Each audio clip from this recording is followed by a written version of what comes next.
Selamat pagi pemirsa, perkenalkan nama saya Fayed. Saat ini saya sedang berada di Sport Center DPR RI. Nah, kali ini saya berkesempatan untuk mewawancarai Pak Baharudin Artonang sebagai mantan anggota BPK dan anggota DPR. Untuk selanjutnya, mari ikut saya, kita temui langsung Pak Baharudin.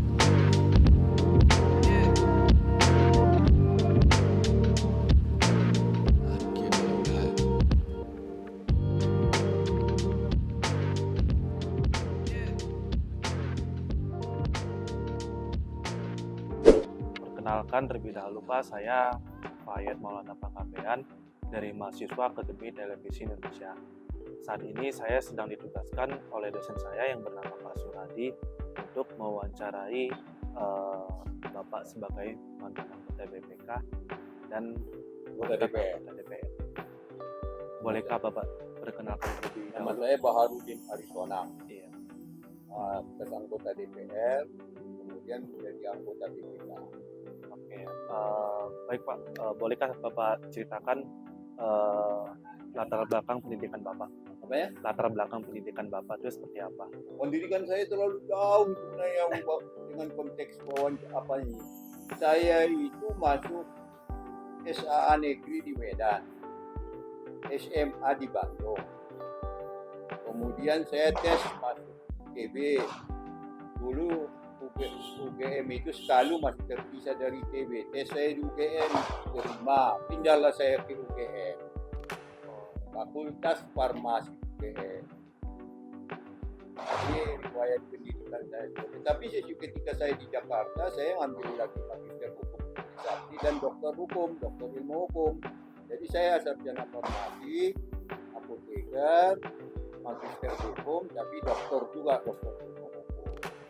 Berarti pendidikan pendidikan terakhir Bapak itu dokter ya?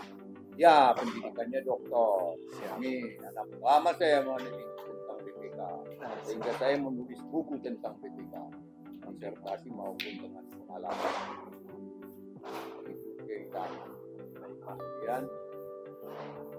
Kemudian Bapak ini kan dulu anggota BPK di tahun 2004 sampai dengan 2009. Ya, Boleh nggak Bapak ceritakan pengalaman Bapak selama Bapak menjadi anggota BPK itu seperti apa Pak? di pengalaman di BPK atau pengalaman DPR?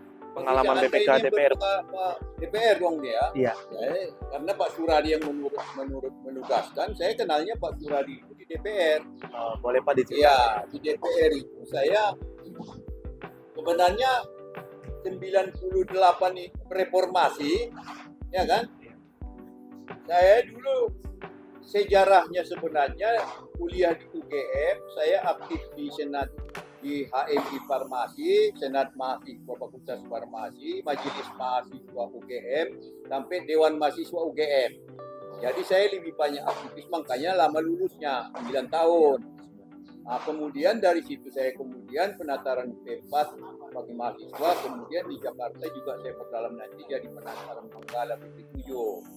Nah, kemudian saya aktif di seperti itu. 98 ketika reformasi saya menjadi anggota MPR pengganti. Jadi menggantikan Pak Sarifudin Baharsah yang kemudian Menteri Pertanian mengundurkan diri, saya menggantikan anggota MPR.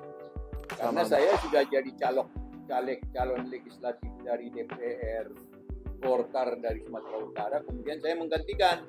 98 saya sudah aktif di sini di badan. Begitu masuk MPR saya ditugaskan di Badan Pekerja MPR 98-99. Kemudian 99 pemilu saya terpilih anggota DPR dari Sumatera Utara, dari Kampung Jawa. Itu sistemnya mudah sekali, mewakili Tapanuli Selatan, kemudian Golkar menang Tapanuli Selatan, saya langsung jadi anggota DPR.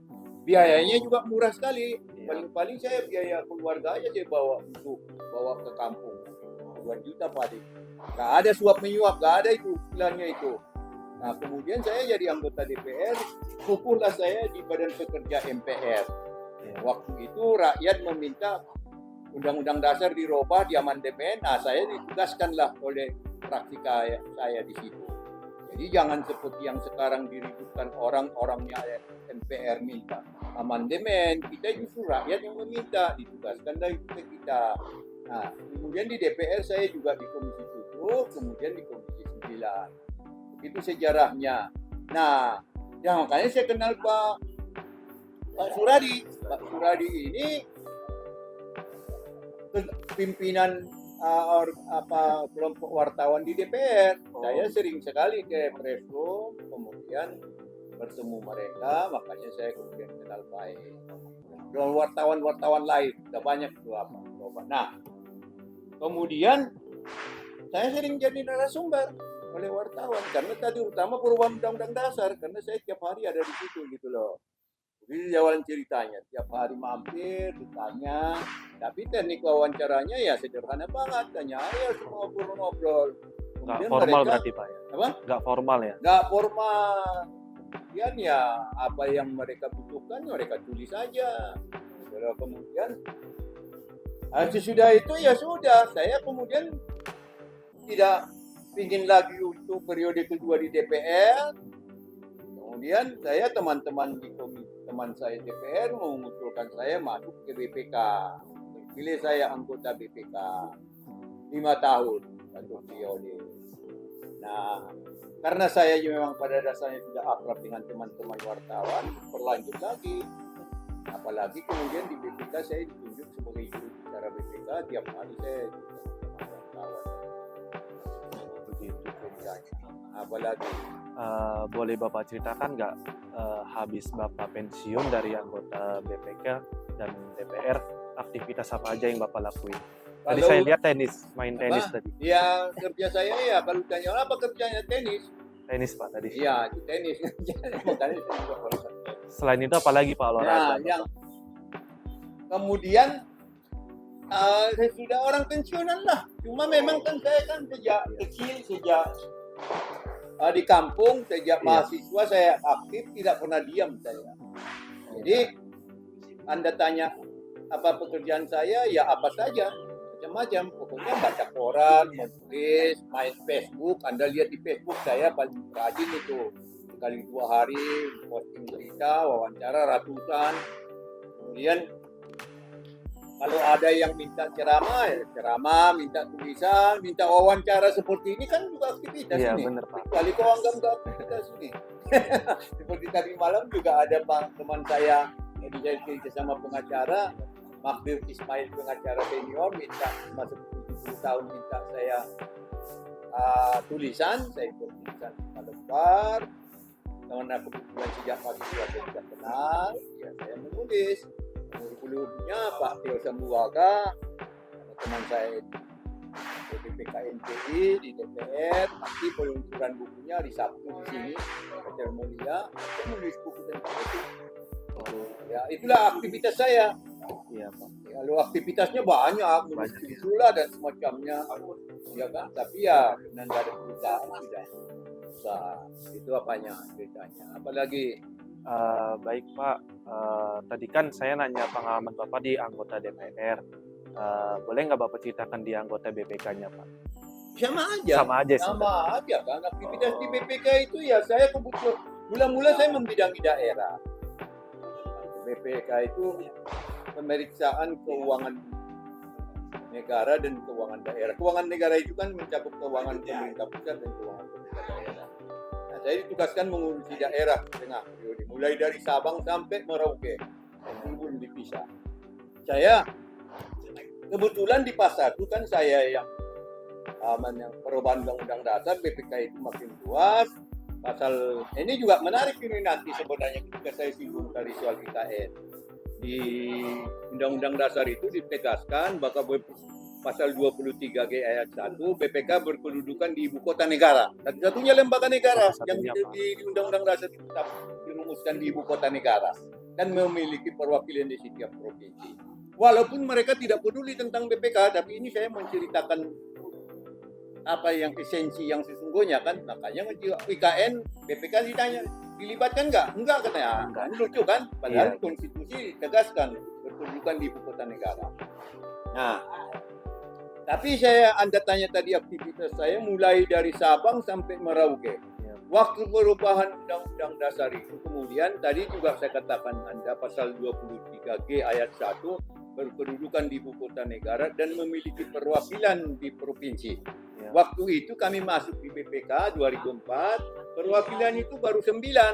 Oh, Jadi ya karena ini dirumuskan ditetapkan ke provinsi, maka kemudian saya punya tanggung jawab lah untuk membuka perwakilan di setiap provinsi. Nah, iya kan? Itu kan kerja berat itu. iya. Lihat tempatnya, bukan membeli atau cari komisi. Enggak ada pikiran saya yang begitu. Pokoknya mah lobby Pemda, kemudian mereka bantu, kemudian kadang-kadang meminjam dulu, baru kemudian nanti kalau sudah ada anggaran dibeli, yang beli itu orang-orang sekretariat lah. Saya kan enggak Iya. ada urusan pembelian. Nah, sampai waktu itu 29 menjadi di setiap provinsi. Waktu itu provinsi 27 pertama provinsi kita. Kami kemudian berkembang menjadi tambah Gorontalo 128, tambah kemudian saya tinggal itu kemudian Gorontalo, tambah provinsinya, kemudian tambah Sulawesi Barat, kemudian Papua dibelah dua. Jadi begitu saya masuk di BPK itu saya harus membuka perwakilan di 30 provinsi. 20 perwakilan. Jadi 29, 30 dikurang 9 ya 21 yang harus 21. dibuka ini. Sampai insya Allah selesai 5 periode kan.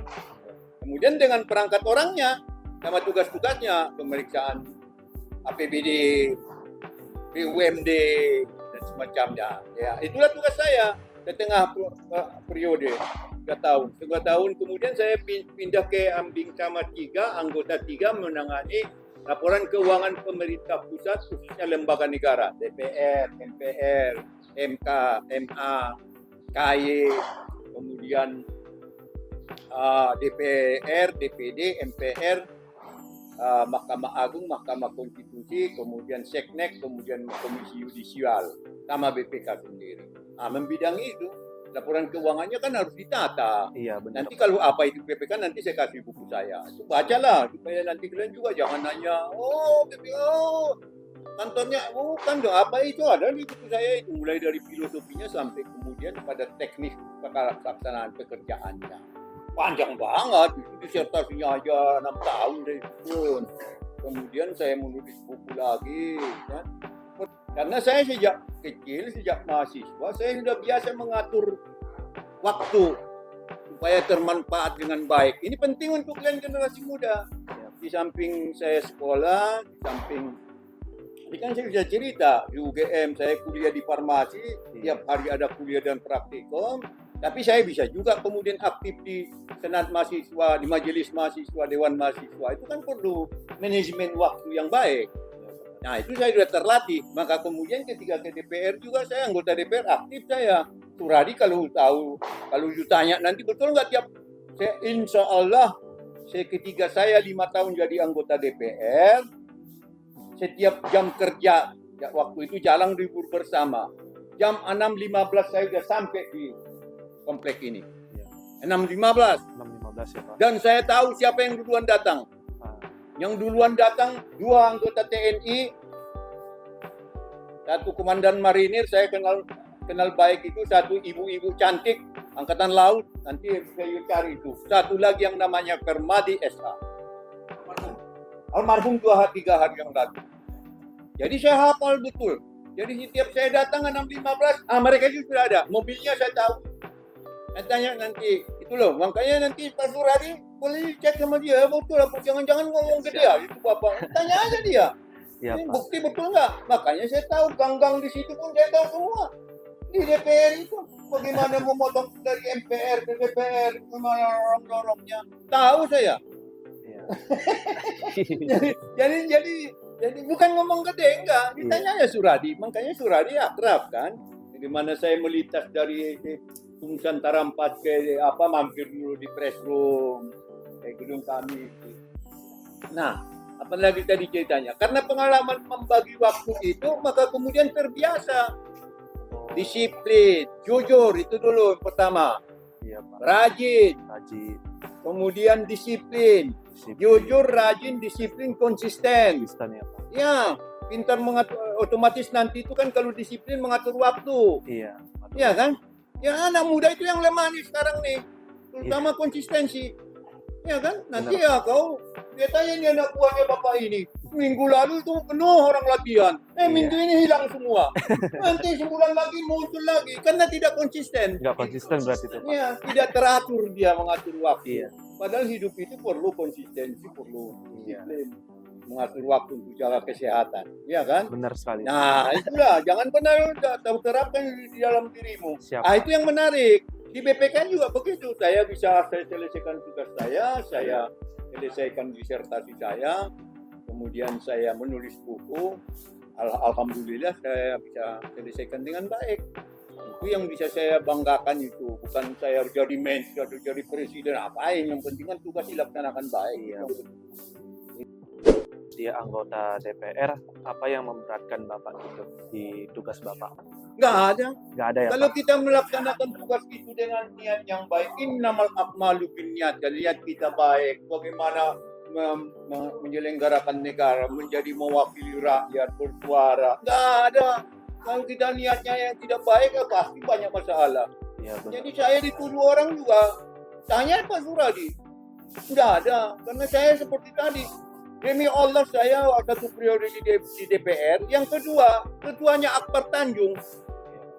Yang orang yang saya kenal sejak mahasiswa. Nggak ngotot saya yang kedua. Cukup sekali aja. Itulah.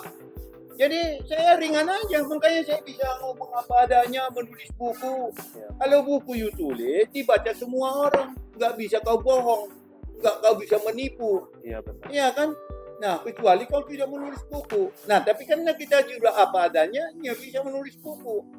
Karena kita berniat, niat kita baik, ya selesai, bisa kita laksanakan dengan baik. Enggak dipilih apa-apa, enggak mati kok. Iya, Sama benar. kemarin juga perdebatan soal gubernur. Iya. Saya di Rakyat Merdeka di halaman 1 dia tulis itu, ditanya berapa modal, aku bilang 40 miliar katanya waktu saya di BPK.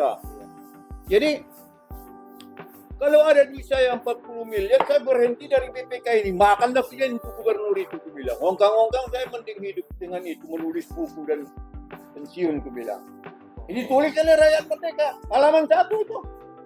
Dan ku tanya, yang terpilih habis berapa hari? 100 M. Wah. Nah, usah saya sebut siapa nama, nanti kau bisa cari itu. Begitulah yang kejadian kemudian. Di BPK juga begitu. Karena bukan keinginan saya, teman-teman yang menganggap ini Bang Donang ini jujur nih, cocok nih, dia nggak mau bermain uang, cocok ke BPK. Mereka pilih tanpa uang. Suradi tahu, apa mereka rekam semua itu. Makanya memang Berarti Pak Suradi tahu detail banget ya tentang. Nah, paling tidak dia akan lihat. Iya. Dulu. Jadi tidak hanya sekedar mau gede nih, ya nggak mungkin kita omong gede karena you baca, you dengar, yang lain bisa buktikan. Bang Tonang ini tidak main duit, tapi dia rampok saya kemarin, nggak akan Iya. jadi komplain orang. Benar. Hidup itu ya itu, jadi kita ringan. Itu intinya sesungguhnya. Bekerja di mana pun you akan ringan. Itu loh. Jadi bukan persoalan jabatan, bukan persoalan gaji. Ya, yang diterima itu dari nikmati baik, alhamdulillah bisa hidupmu baik, itu aja. Untuk gaji itu saya sudah mengalami gaji 300.000, meningkat jadi 600.000. Jadi anggota DPR langsung 29 juta dari 600.000 loh. Wow. Habis itu kemudian meningkat lagi. Tanyalah anggota DPR sekarang, saya yakin take home pay-nya bisa 100 juta itu. Saya ke BPK, ya ratusan lagi. Begitu-gitu aja hidup saya. Iya. Karena pensiunnya biasa aja. Itu loh. Iya. Jadi ini penting ini. Penting bener Pak. Ya, anak muda penting duit katanya. Saya udah lihat generasi baru di rumah saya juga begitu. Duit katanya enggak juga. Tapi memang duit perlu, tapi tidak itu yang paling menentukan. Yang penting hidupmu, filosofi hidupmu. Dulu. Nah, itu barangkali memang hikmah dia suruh kalian ini di Pak Suradi. Apa? Bakal lanjut nulis lagi nggak Pak? Sedang menulis saya tiap hari kan saya bilang. Iya dong, tapi ya ini saya lagi ragu-ragu nih tentang perilaku manusia Indonesia. Iya. Iya kan, yang nepotisme dilarang, tahu-tahu terang-terangan jadi nepotis. Ya kan susah juga kan. Nanti kita berhadapan dengan teman kita. Memang berat. Tantangan negeri ini berat banget. Oh. Saya bilang sama kau jujur. Tiap hari kita lihat orang yang tidak jujur. Yang susah itu nggak jujur ya Pak. Enggak, itu salah satu. Iya, Yang benar. konsisten. Hari ini latihan, besok nggak latihan. Ini setiap hari kita menghadapi itu semua. Apalagi saya bilang tadi, konsisten hari ini mendapat A, besok di politik kan ada itu. Iya, benar. Pagi ngomong tempe, sore ngomong dele. Iya. Ya, jadi tidak konsisten. Jadi tiap hari kita hadapi. Itu problem kita negeri sekarang ini.